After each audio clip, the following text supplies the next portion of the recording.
अब इसको आइडेंटिफाई कैसे करें कि इस घराने में ये खास चीज थी, उस घराने में वो खास चीज थी। सब घरानों में ही बहुत सुंदर चीज थे। अब इसमें इतना कृंतन भी आ गया, सस्टेन आ गया, मीट आ गया, मुर्गी भी आ गई है ना।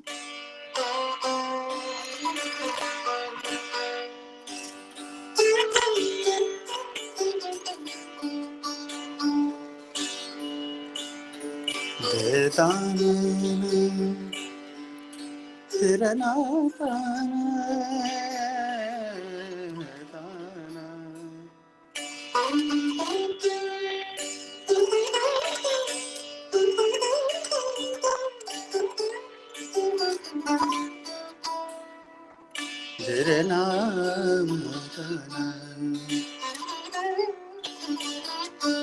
तेरे नाम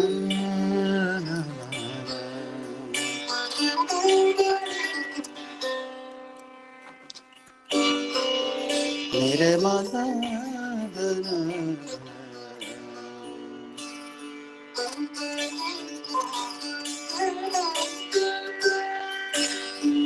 अब इस संगीत के शास्त्रीय संगीत जब आप सीख लेते हैं उसके बाद इसकी इतनी विधाएं आ जाती हैं कि उसको बजाना कैसे है और उसको कंसेप्ट कैसे करना है उसका, ये उस्ताद विलायत खान साहब ने हमें रास्ता दिया, पंडित रविशंकर ने दिया, निखिल जी ने दिया और भी कलाकारों ने दिया, जिसमें आपका फोकलोर आ जाता है, फिल्म म्यूजिक आ जाता है, and ultimately what is the goal of music. हम लोग बहुत श्रेणियां बनाते हैं इसमें कि शास्त्रीय संगीत उत्तम होता है और ये सुगम संगीत उसके बाद आता है और फिल्म संगीत उसके बाद आता है। ये सब जो हम एक राग की परिकल्पना करके उसका अपना डिसिप्लिन है, जो 1 घंटे, सवा घंटे, 1.5 घंटे में उसका असर ला पाते हैं, वो लता जी 2-3 मिनट में ला देते थे। And purpose is the same. यही वो जगह है, यही वो फिजा है, यहीं पर कभी आप हमसे मिले थे।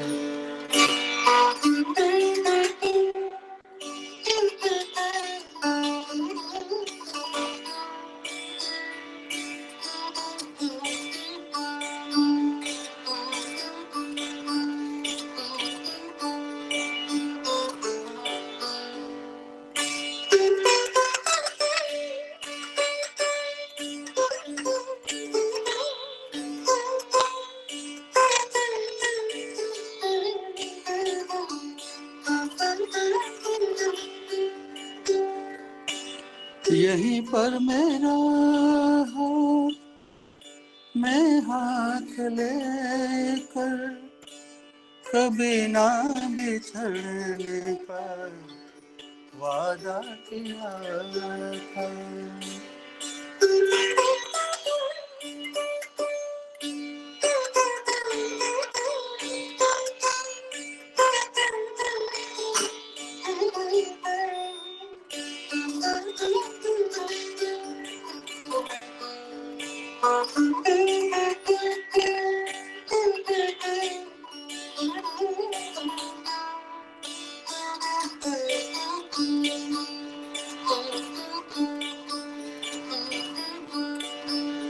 कहने का मतलब कि इसमें भी किसी भी तरीके से ये क्लासिकल से परे नहीं था।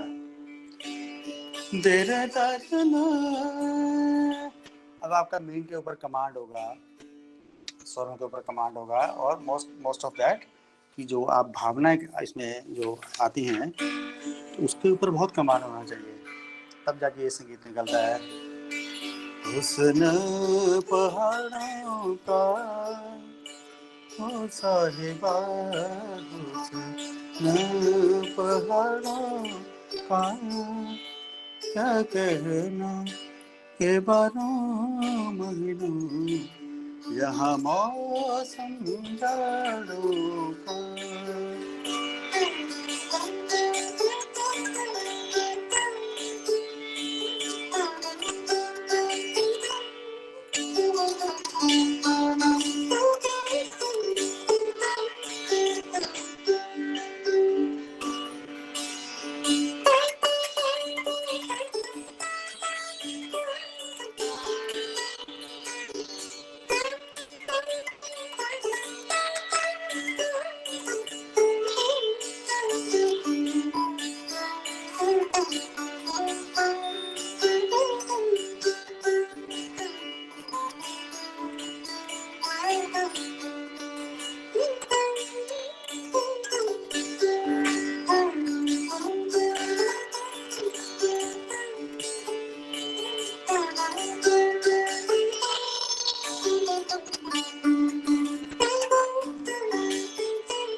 इसके अलावा शास्त्रीय संगीत के अलावा जो सितार पे बजता है, मैं थोड़ा उस पर बात करता हूँ, क्योंकि सुबह आपने शास्त्रीय संगीत के बारे में बहुत सुना है और उन्होंने समझाया भी है। तो मैं आई ट्राई टू एक्सप्लेन कि सितार पे जिसको हम धुन कहते हैं, कि धुनें बजी हैं,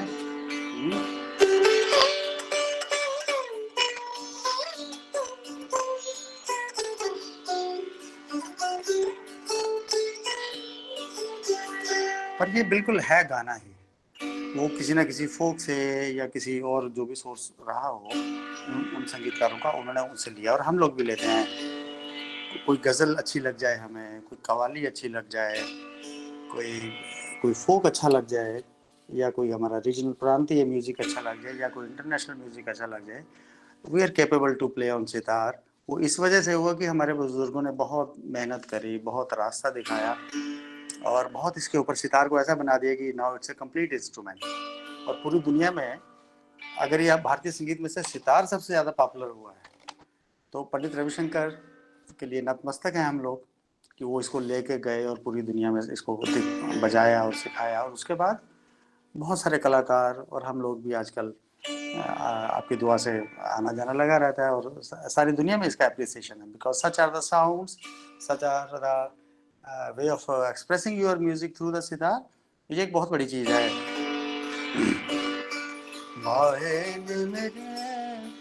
शिमले दी राहें चंबा कितनी के दूर,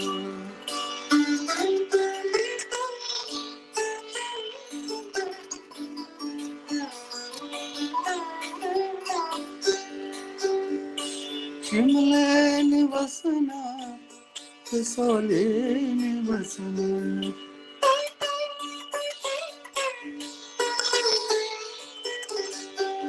चंबे जाना जरूर है, माहे मेरी शिमले की राहें चंबा कितनी के दूर।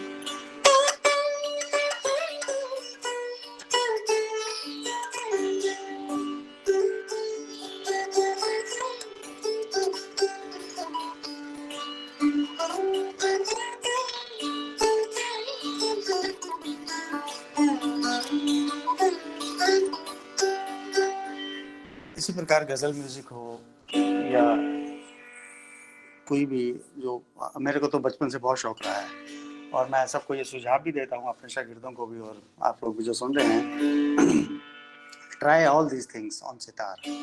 इससे एक विजन खुलेगा।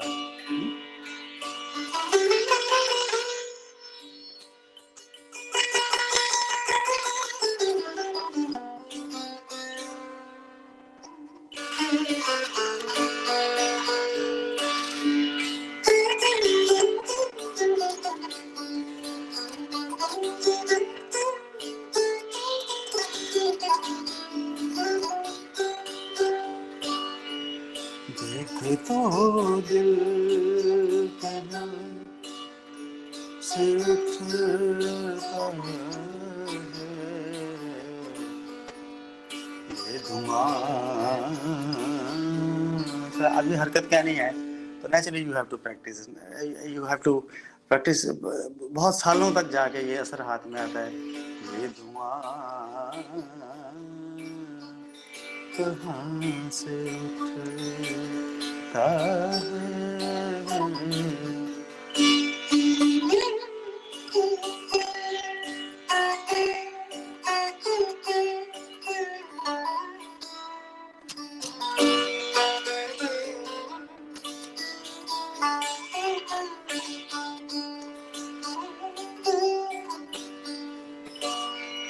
बैठने कौन देह पे उसको जो तेरे रास्ते से उठता है। ये धुआं कहाँ से उठता।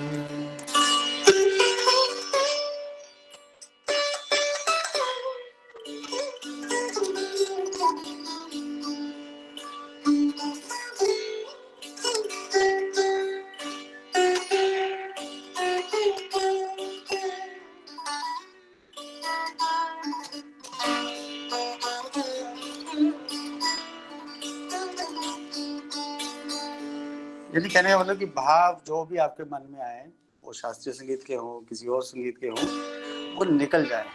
So that is the purpose of our this thing, कि तभी मनों को छू सकेंगे हम। हमारे मन से निकली हुई बात आपके मन तक ही जाएगी। टेक्निकली बजाएंगे तो फिर उतना सही रहेगा। तो इसलिए feel the music with in your self. ये जो डिवाइन आर्ट ईश्वर ने हमें दिया है, उसको महसूस करें, अपने आप उसमें भावनाओं का सृजन होता जाएगा।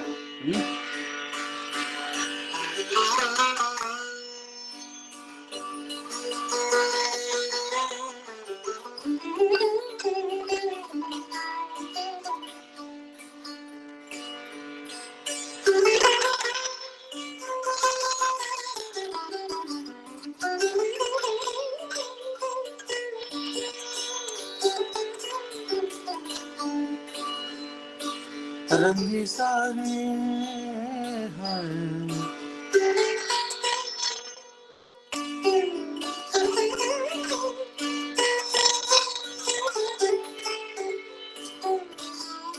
अब ये चीजें सितार पे बजानी धुन के तौर पे आसान है।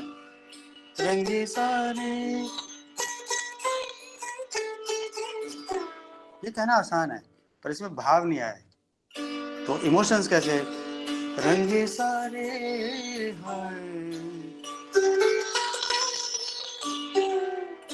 रंगे सारे गुलाबी चुनरिया रे,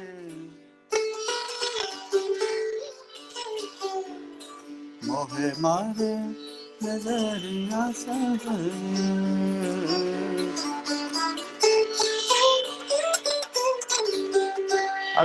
अब जैसे मैंने अभी ये बजाया, so this was something the guiding force within me, जिसने मेरे को बताया कि अब ऐसा हरकत ले लेते हैं। या जिस स्वर पे होते हैं तो उससे जैसे क्या कनेक्टिविटी बनेगी किसी और फ्रेज की। ये फ्रेजेस मतलब ये सिखाए आते नहीं है, ये तभी आएंगे जब आप सुन सुन के उसको अपने अंदर में ले जाएं और उसके बाद वहां से आएंगे। जैसे कोई भी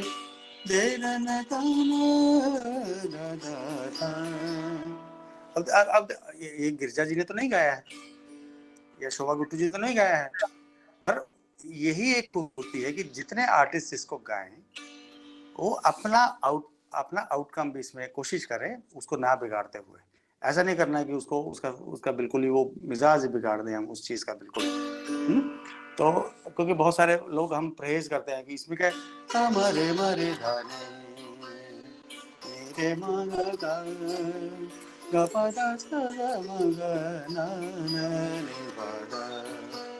अब वो देखो, अब ये बज रहे हैं तो एक मिजाज में जगते नैना,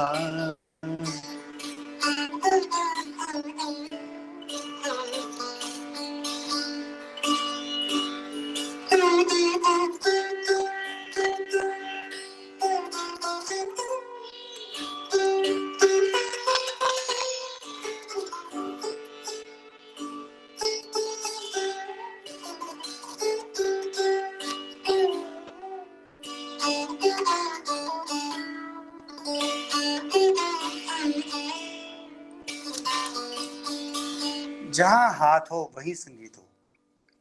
जहां आपका गलत सुर भी लग गया वो भी एक खूबसूरत जगह बन जाए।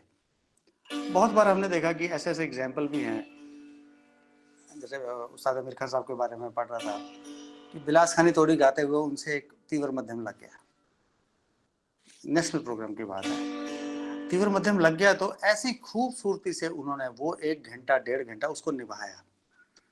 यही एक कला है कि आपको ये अंदाज और आपका ये, आप कोई भी राग का चलन पकड़े। ये बड़ी खूबसूरत बात है कि हमारे यहाँ एक ही राग को गाने वाले डिफरेंट घरानों में बहुत तरीके से होते हैं, पर ऐसा ना हो कि कभी लगे कि हम उधर घुस गए, कभी उधर घुस गए, कभी उधर घुस गए। आप मेंटेन कीजिए उसको। हमारे उस्ताद साहब ने भी यही बोला है कि अगर दरबारी का ये अंग पकड़ा है तो उसको निभाना आना चाहिए। किसी भी राग का जो अंग पकड़ा उसको निभाना आना चाहिए, तब तो मजा हुआ। ये नहीं कि एक बार लगा के छोड़ दिया। तो अभी टाइम हो रहा है, सिर्फ 5 मिनट आपका और लूंगा। कौन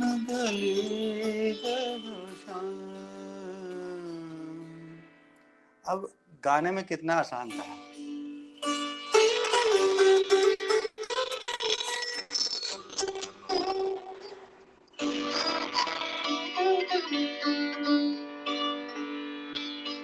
या पहाड़ नादान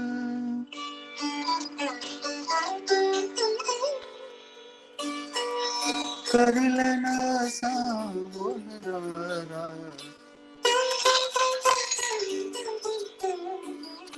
अब ये गारे सा नहीं है, इसमें भाव है। कर लेना सा वो नजारा, गमक भी आ गई इसमें। तो सब चीज़ों को सीखने के बाद आप एक उसका जो कहते हैं कि एक कैप्सूल बना करके जब आप बजाएंगे किसी भी गाने को, किसी भी ठुमरी को, किसी भी दादरा को या शास्त्रीय संगीत को, तो उसमें असर आएगा जो हमारे मनों को छूता है।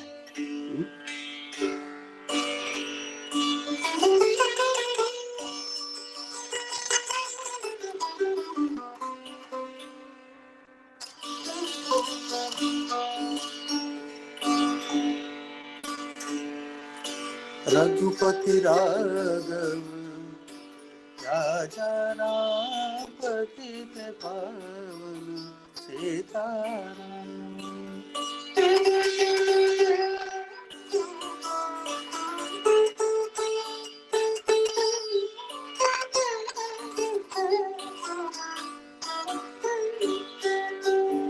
सीताराम जय सीताराम।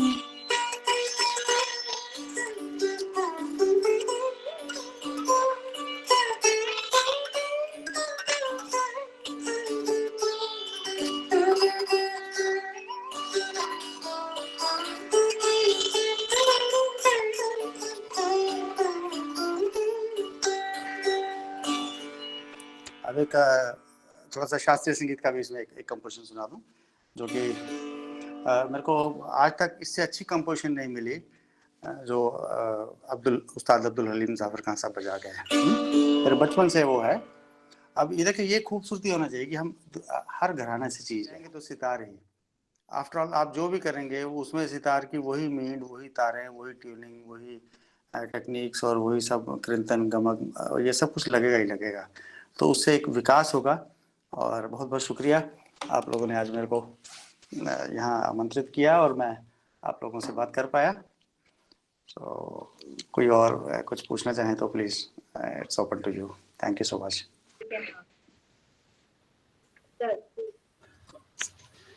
नमस्ते जी नमस्कार, जी। नमस्कार, प्रणाम आपको। This is Dhruvesh Regmi from Nepal. I mean, it's a really magical playing. I listened to you, when I was in Delhi University in 1990s. I've listened to your Yemen, Rag Yemen, and I've tried to copy that in those days. And still I play some of the pieces that you have improvised in the Masjid Khanigat of Rag Yemen. Thank you so much. So it was really, you are one of my favorite player. And today, I also got an opportunity to listen, the views, that and playing, of course, that's no doubt, you're incredible. I really enjoyed listening and your thoughts, sharing your thoughts and listening to you. It's really it's insight. You give another one insight, and the greatness here. You said that all the gharanas and the musicians are respectful. We have to respect them. That's very true. So thank you so much. I'm really grateful for you, for treating us, thank you Dhruv ji. मेरा देखो, मैं कहता हूँ मैंने थोड़े ज्यादा साल लगा लिए सितार बजाने में आपके मुकाबले। We all are the same. मैं थोड़ा उस पाइपलाइन में थोड़ा चला गया हूँ, and rest of the people वो जो थोड़े जूनियर हैं वो पीछे आ रहे हैं। सबका रास्ता एक है, सबका संगीत एक है, सबके स्वर एक हैं। So you all by the gods of grace आप इतना इज्जत देते हैं, और मैं भी आपको प्रणाम करता हूँ। और उतनी इज्जत मेरे मन में उन सब के लिए है जो संगीत कर रहे हैं, because we all are doing the same, we are not different. So जो कुछ प्रसाद ईश्वर ने दिया है वो सबके लिए दिया है। Thank you so much for giving so much honor and respect. शुक्रिया, याद रखा और मुझे मौका मिला आप सबसे. Let us pray that this corona जो अब खत्म हो जाए और सबका फिजिकली मिलना शुरू हो और आना जाना शुरू हो. बहुत बहुत धन्यवाद आपका. Thank you so much. Thank you. नमस्कार जी.